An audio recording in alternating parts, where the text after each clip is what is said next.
Welcome back to A Vision Entertainment TV. I'm your host, Tommy Slaughter. Once again, we back here with another live show. We here with the man Chill Rob G, hip hop artist. What's up, Chill Rob G? Peace, how you, man? I'm good, man. Oh, we got a lot to talk about, man. A whole bunch, man. First, let the viewers know where you're from and how did you get started in the rap industry. I'm from Jersey City, New Jersey, and I got started, you know, like a lot of cats from my era. We was just having fun with it, rhyming in the basement at the, little block parties, whatever. Anytime somebody gave me the mic, I was ready to go. You know, had my little couple of bars, you know what I mean, and I would do that. And then a friend of mine from high school, a dude named Apache, and his brother moved to Irvington, New Jersey. It's like one town over, a couple towns over from Jersey City. And they met DJ Mark, the 45 King. What we're gonna do right here is go back, way back into time. Crazy. What we're gonna do right here is go back, way back into time.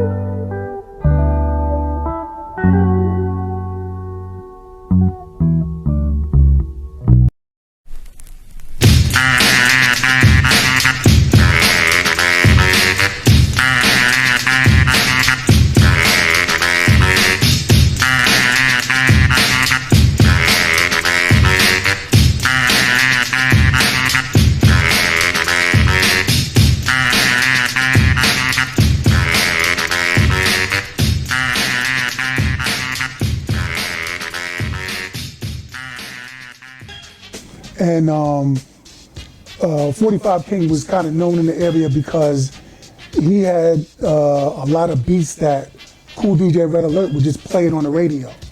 And you knew it was coming up because Red Alert had a little buffer before he started playing Mark's beats. It would be the 45 King special. And then bam, he slammed on this beat. Nobody rapping to it. And that went on like that for about a month or so until before I met him. And yeah, so, I ran into my man Latif one day. Apache's brother brought me down. He said, yo, man, we got to go see this kid Mark. Because I was known for rapping. Yeah. So... What, you did a lot of battles too, or just freestyling a lot? It was a lot of freestyle. I battled, but, we just goofing off with it. It wasn't like no serious, like these cats is going in. I'm not studying your history to get into it. I'm just, whatever we got, I'm going to get at you. And I used to freestyle a lot. Like I was the type of cat that whatever you wearing, I'll dress you down with that, you know what I mean?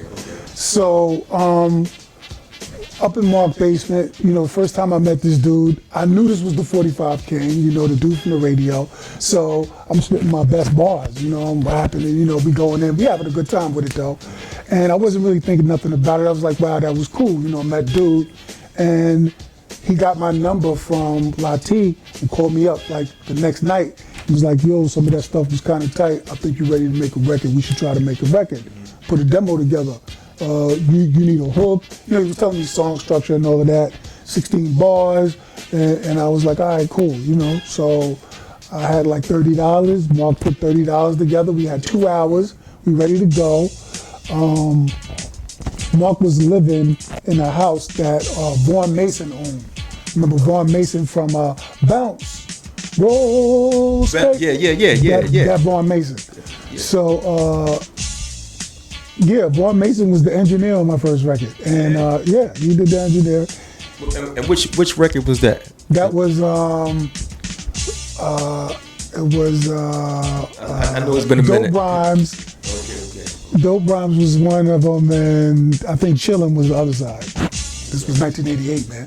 That's what I'm saying. I know it's been a while. So how was it that day when you first got the deal? Like, how did you feel that day when they first said, we're going to give you a record deal? How was that moment for you? I mean, it was real cool.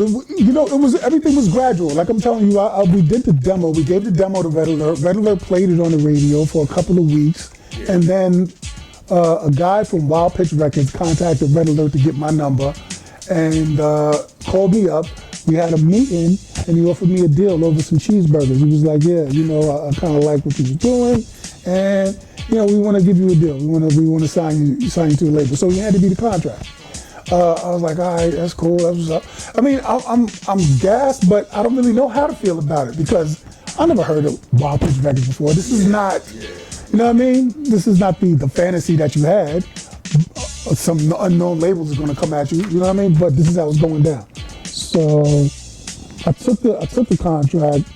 My man was going to law school. He looks it over. Yeah, it's a real contract. You know, he don't know nothing about it. I don't really know nothing about it. I signed the thing. I gave the contract back to Wild Pitch, and you was just excited. You really didn't care, or just to look over the contract. In the back of my mind, I thought, you know what? If this contract is whack, I'm not going to really stick with it. I'm just going to renege. I'm not going to do no more records on this contract. You're going to have to let me go, and I'm going to get a better deal. Or I'm going to have to give me a better deal if we're selling records. Why wouldn't he want to do that? This is my 19-year-old brain. You know what I mean? I'm like, I could do whatever I want to do because you feel it at that point. You know what I mean? If I jump off of this building, I'm going to be fine as long as I land right there in the bushes. Good. You know what I mean? So, yeah, I was ready to do it, man. I jumped off the roof, and I shouldn't have signed that contract, dude. I want to get into that, man, because people don't know what's behind the scenes of a contract and a record label. Was it something that you didn't like, the contract? Was it like really messed up? Because people get messed up contracts. The contract had words like in perpetuity in it. And you don't really know what the dictionary, look it up and find out what it was. In perpetuity. What that means is in perpetuity and throughout the known universe. This is the language in the contract, right? It's one page. So what this contract is saying that everything you record for this label will be owned by Wild Pitch in perpetuity, which is forever and ever and ever and ever throughout the known universe. So if there's a planet out there that we haven't found yet and we find it and it becomes known and your record's playing on that planet, it's mine. That's crazy. I didn't know that. Wow. But I signed it. All right, whatever. Let's go. So you made one album with Wild Pitch, right? One album with Wild Pitch, and I put my heart and soul into the album. And it was a banger. You know, people liked it. And when did you get with Flavor Unit? Flavor Unit kind of fell together, like I mentioned, Mark the 45 King. Mark had, he was the plug, man. He had Red Alert playing his beats.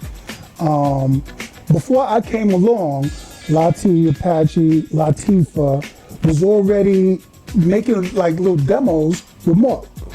And so he was giving them the Red Alert. Red Alert was listening to him, but he wasn't really playing anything. And then as he saw that he was more serious, because we kept coming back with more stuff, Red just said, all right, let me start throwing these joints on, because they was getting better.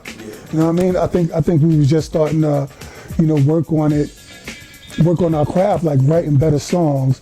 Because, iron sharp as iron, man. So you get this neck cat, and you want to, oh, that was tight. So you coming up with yours, you know what I mean?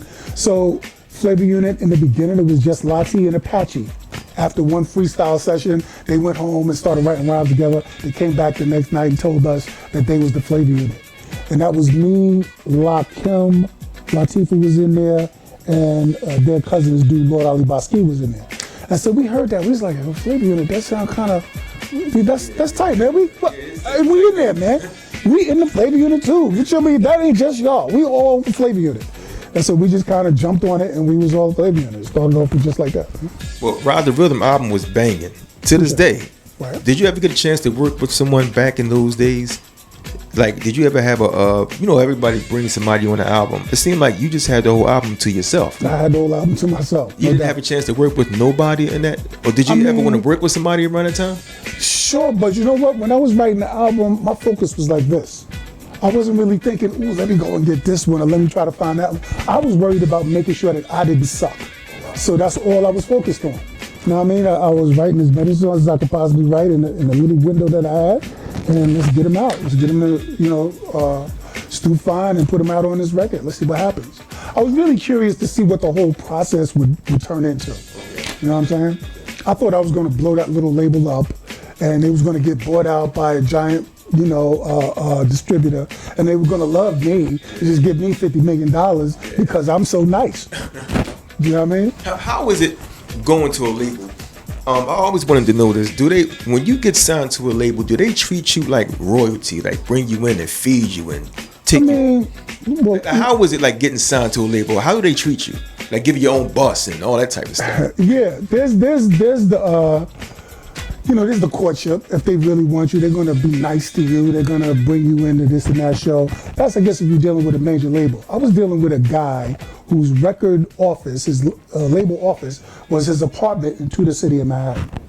Okay, the first couple of times that I went to the Flavor Unit office, I went to Stu Fine's apartment. That's what he had. So I was there when it started. You know what I mean? I was in with that record company. I was there when they started, and he told me that. He told me that they were, a new label, but he had connections with, Russell Simmons, and he knew this one and that one, and he had been in the industry, and he was sure that he could, do something big, unless, he wanted to work with me. I was like, all right, cool, let's move, let's do it. So he didn't really have the money to be what you're talking about. He didn't really, you know what I mean? It didn't get there yet because you're still from the beginning. Right. Oh wow. So let's talk about shows, man. You ever been to the Philadelphia Spectrum? I had one of the best shows I did at the Spectrum. Philly, that's my hometown. I was on tour with Public Enemy and Heavy D, God bless the dead. And that was one of the best shows I had. The place was packed and the crowd was rocking. You know what I mean? That was a good time that night. If you can do it all again, would you make another album right now if you can do it again? I'm in the middle of making an album right now. Okay, and what's the name of the new album? A little secret? I probably ain't really got the name together yet. I'm but you still working? 7-8 songs deep. Okay. So I say about 6 months ago, Chuck D called me up and was like, "Yo, man, you been talking about a new album. Where's the new album?" So, I was like, Chuck called me, so he wanted to hear it. So, we worked it out where he plugged me into the guy who produced a couple of PE's last projects. This guy's name is Not the Bomb Squad? not the Bomb Squad. Okay. Their last couple of projects. No. This guy's name is C-Dot, Dave Schneider. C-Dot. And this dude is pretty good, man. He does a lot of different stuff also. He's a cat. He had a movie playing on Prime Video that I watched. I can't remember the name of the movie. I'm sorry about that, Dave. Can't remember the name of the movie. But yeah, man, so he hit me off with some tracks, and that's what I've been doing. I've been working on that. But with this pandemic, with the whole, quarantine and all of that, yeah, man, because the cast that I normally would call to be like, "Yo, I'm coming through," I can't call them to come through. You know what I mean? A couple of them shut down completely.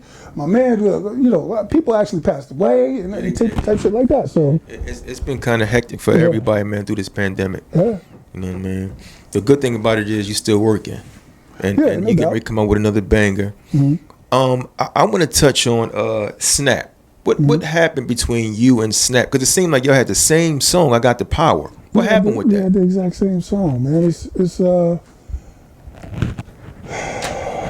never before in the history of music has anybody just come along and started performing the same record that another artist put out. Who did it first? Okay, so here's what happened. That album you was just talking about, Ride the Rhythm, we put that album out. On that, before we did that, there was a single that we released called Let the Words Flow. Let the Words Flow had a cappella and an instrumental that we put out along with it. And it was kind of hot back in the day. You know what I mean? Let the Words Flow was one of those records. So these dudes in Germany got a hold of it. And they basically did a remix of it. All right, they did a remix with that a cappella from Let the Words Flow. They took Jocelyn Brown off of her record called Love's Gonna Get You.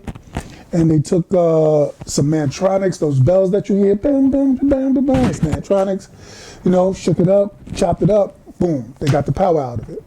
So what they could have did next was contacted Wild Pitch and said, "We have a remix to your record and we'd like to, make a deal with you." What they did do next was they started playing it in clubs. They played it in enough clubs that one of the local DJs... This is your song they playing. This is my song they're playing. The remix mixed of it up, the remix, yeah. They're playing it in clubs and then they give it to the local DJ out there. One of them knows the guy. He's playing it on the air. So it's getting popular out there in Germany. Arista Records in Germany is called Ariola Records. They got wind of this hot new record that's banging around in the clubs because more people started requesting it. Now it's on the radio. Yeah. So Ariola Records wants to press it and put it out. Again, these dudes never bothered to try to contact anybody. They didn't contact Jocelyn Brown's people, Mantronics, or myself. They know damn well they don't own this record. But yeah, sure, we'll make a deal with you. We'll sell it. And that's what they did. They got a deal. I assume they got a deal because let me speed up a little bit. I met the guy, Turbo B, who ended up performing as me, right? Oh, what? They actually did a clone, not a clone, but they act like they were you? In the beginning, there was only the one record, right? What turned out later to be like 5 different versions, there was just the one, right? And they had this guy going around the clubs performing the record, doing my vocals. The same one, the same verse that I do when I go out, the same bars, he was spitting that on stage. Africa from the Jungle Brothers happened to be in the club one night. This is how I first heard about the record. He was in the club when this dude went on stage, called me up and said, yo, saw this dude on stage doing your record. And he's like, it's like a remix or something, and he trying to front like some new joint. So, you know, I was like, what? At first I thought it was like some karaoke or something. I didn't understand what he was talking about, but yeah, man, this dude was giving, you know, he's trying to front. So I went to Wild Pitch to complain about it. Yo, we gotta stop this. And they holding a copy of the record. Like as soon as I walked through the door, they got a copy of it. So they already knew. They didn't tell me that they knew, but now that I'm coming to complain, they know. This is how wicked. I think the record label was a shady, man. A lot of them what? wicked. So look, I walk in. They got the record with a note from Anonymous. You need to check this out. What kind of foolishness is this, man? Yeah. Really? Yeah. So guys like, listen, this is kind of a hot record. I think we should go ahead and press up our own version and put it out. Now this record that he has in his hand has artwork on it. It's got a label on it. Like it's fresh. This is a record. Yeah. They ready to go to press. They putting this on the shelf. You know what I mean? So I'm like, yeah, okay, let's do that. I mean, because I don't know what's going on. I'm new in the game. This is your label. You telling me this is how to move forward. Let's move forward. So we put the record out. And for about 3, maybe 4 months, it's good. It's like, yeah, we doing it. It's popping, right? It's I got the power. Took my level from here to like... Компьютеров персональный спутник.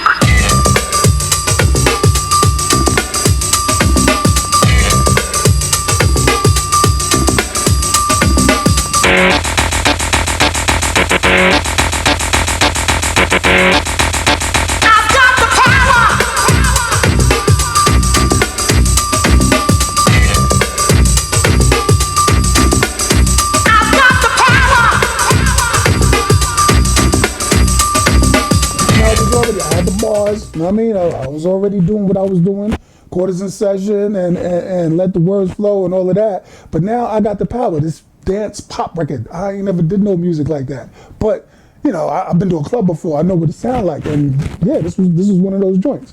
So this record got real big.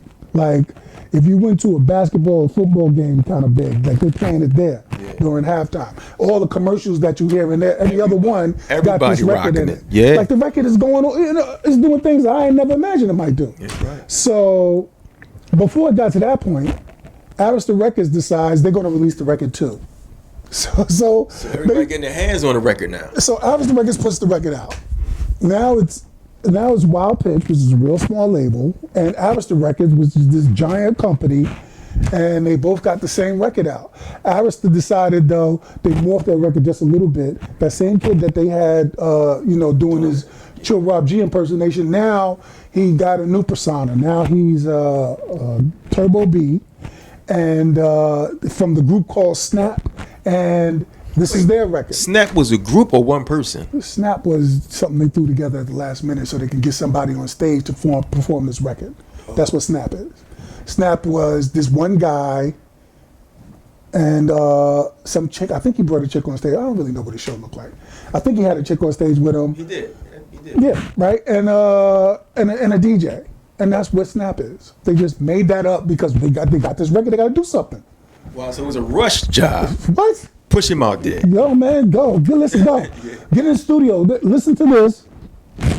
Stick with this. Don't mess this up. And do what you do. You know what I mean? So he made up his best bars. He goes in, the lyrical Jesse James. And that's what that was. You know what I mean? Snap is out there now. I'm the lyrical Jesse James.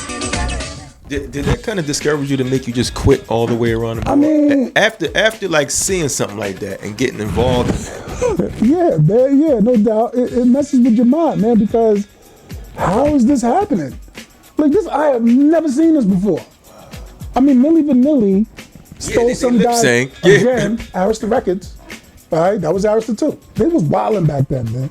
So Milli Vanilli came out, and what they did, I think the guy wrote the song, and they snatched the song, and they go out and they sing. He, as far as I know, he wasn't really a performer. He wasn't really trying to make records. He was a songwriter or something. He was writing a song. Well, I guess, I don't know, really. No, I don't want to get into the story too much, but my point is, nobody ever took an artist's record that's out and just, we're gonna do it too. Because it's already out. What the hell? So, yeah, this is piracy on another level. I ain't never seen this before. Now, can I ask you about royalties? Does that money does it go to Snap? Or like, how does that work? I mean... Well, this is where publishing comes in. If you know something, when you get into the business, you're a new artist, don't give up your publishing. Hold that. Because that's where you're going to get paid at. How do you not do that? Don't you get a good lawyer to fight for you to keep your publishing? Well, in the beginning, see, Stu Fine, as grimy as he was with the retail part of it, he didn't try to get at my publishing that much. He really didn't. I kept the bulk of my publishing. He got a piece of it. It was like 20, 80, something like that. And so I got over the writer's credit for the bars that I wrote. Which is why I need to be eaten from the record. Even after they took my vocals off of it, had this guy come on and say he's a lyrical Jesse James, they kept the it's getting kind of hectic part. I wrote that. I get paid for that. Yeah, that was weird. Then they decided, let's morph it a little bit more. We're trying to get rid of this Chill Rob G. So they go back and they get this girl to come in and stop saying it's getting kind of hectic. She's going to start saying it was something else. Kind of heavy. But you already, come on, man. So, that's how that went, man. So this is what makes people just get their own label. Just try to just go and get everything on your own, man. So much better. It's like getting black-owned business. Just get your own business. Yeah. We basically took the slave master out of the equation. You know what I mean? We ain't got to deal with him no more. Yeah. So if you could develop a following, you could do it, man. You can keep it all for yourself. Mm-hmm. And as it should be, if you create the furniture, you should be able to sell it to the person, and they pay you for it. That's right. Instead of you sell it to Walmart, and Walmart give you a piece. Yeah. Sell it like a piece of what you earn. No. If I sell it, let me give it to my man for $10. You give me $10. We keep it moving.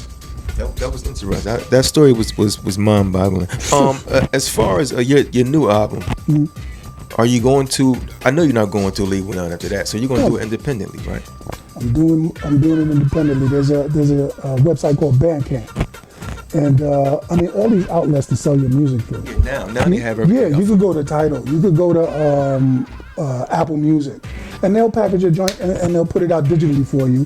Bandcamp will press up records. Well, they're not going to press them. You're going to press them, but you can sell them through Bandcamp. And people who know music, and then all these websites, everything is digital now. Yeah. So as long as you can post your joint somewhere so people can find it. Yeah. When people are looking for music, and hopefully you're popular. Now, what you do need, or what would be very helpful, you don't necessarily need it, is to get some airtime. If you can get somebody to be playing your record. Again, everything is digital. Yeah, but you can do that. You can kind of do everything on your own. And if it's popular, and if you can get on TikTok with it, man, and get somebody to make like a little 1-minute clip of your joint. It's so much easier now, to really get your own money now. It's crazy right now. It's crazy right now, man. At what moment, what year did you completely stop rapping? Never. Because, was there a gap in between years? No. You guys not hearing my music is basically the same thing that was happening before I started making records. Like I told you, all of those little basement parties, it wasn't recorded and sold for everybody. So, yeah, man, it's rapping. When it's something that you just do, you ain't gonna stop just doing it. You know what I mean? Yeah. I was discouraged with the music industry. So I think your question is more like, what year did I become reclusive from the music industry? When did you leave? Yeah, because sometimes you get like, all right, I'm out of here for a while. Then you come back. I was really done with Wild Pitch while I was still performing. Like, we went back to the table to renegotiate with them, and after all this was happening. And I didn't. But you know what? This is who I got to deal with, so let me try to deal with them. I'm not going to be an asshole about it. Let me see what we can do. And yeah, like I told you, I knew this guy when his office was in his apartment. So now he got a little, you know what I mean? He's making a little bit of money. He's got Chill Rob G. He got Main Source. He got OC. So this is Stu. This is Stu Fine. Okay. Stu Fine is Wild Pitch. You know what I mean? He got OC. I think Ultramagnetic came through a little bit. They was working on something. MC Search was up there working up there. Sadat X in them, right? Yeah, no. Sadat is, yeah, that's Brand Nubians. I'm talking about, it's a different group. Under the umbrella, the Wild Pitch umbrella. Right. So, yeah, but, nah, man. When we got to the negotiating table, the dude was talking this mad low number. Like, my man. Trying to lowball you from the first. Not even lowball me, like underneath the low ball somewhere down there underneath the table. Like, wow, B. Come on, seriously? I was like, nah, man, nah. I mean, it might have been a good salary for a McDonald's worker, but I'm a dude with a hot record. Yeah. What are you talking about? No, I'm not gonna do that. And so I was really disgusted. After that, it was done. But I was still, this was like in the middle of it, you know what I mean? So I'm still going out and I'm doing the shows and whatever the other bookings I got. But I'm done with Wild Pitch. Completely done with Wild Pitch. Are they still around? Nah, they folded. They had to fold. Because if you treat your number one act like that, how you gonna last? How you gonna last? Right. It can't happen. So they done. Everybody was disgusted with them. I remember OC was on the radio, man, and almost in tears behind how they was treating him. So yeah, you know, you got to know what you're doing if you're going to manage a record company. You got to keep the talent happy. Period. And what can we expect on this new album that's coming in the future? I mean, you know, it'll be good, man. It'll be dope. Any features? Yeah, as a matter of fact, it'll be a couple of features on it. Yes. Chill Rob G coming back out, y'all. Yeah. Listen out for that, man. He's coming soon. What's going on with you? Any more things you're doing in the future? Like anything else you're doing besides like the album? Any speaking to the youth about hip hop or trying to teach someone? I had a couple of speaking engagements that got canceled in 2020, and I don't know if they're going to be scheduled. We'll see how that works out. I have a brother who was recently released from prison, and he does a lot of speaking engagements as far as dealing with the youth and that type of stuff. So, I mean, I try to get with him and move around as much as I can as far as that goes, man, because I definitely want to reach back, because what ended up happening, I mean, things just seem to get worse and worse and worse, man. So if we could put the brakes on that, that would be a beautiful thing. I don't see why it's like it is. Yeah. You know? It's a pleasure to have you here. This is Chill Rob G. For the youngers that don't know, can you let them know what year you started? The youngers that's watching me now. I started in 1988. 1988, Chill Rob G. Go to his videos too, YouTube. They're all up there right now. Right. You want to talk about your YouTube handle or your social media handles? Yeah, man, just go to YouTube, look up Chill Rob G, like you said. You see a lot of videos on there. YouTube, I'm on Facebook, I'm on Instagram. You know what I mean? And that new album, trust me, it's going to be really interesting. You're going to want to hear it at least one time. You're going to want to hear it. There we go, Chill Rob G. This is A Vision Entertainment TV. We'll see you next time. Peace.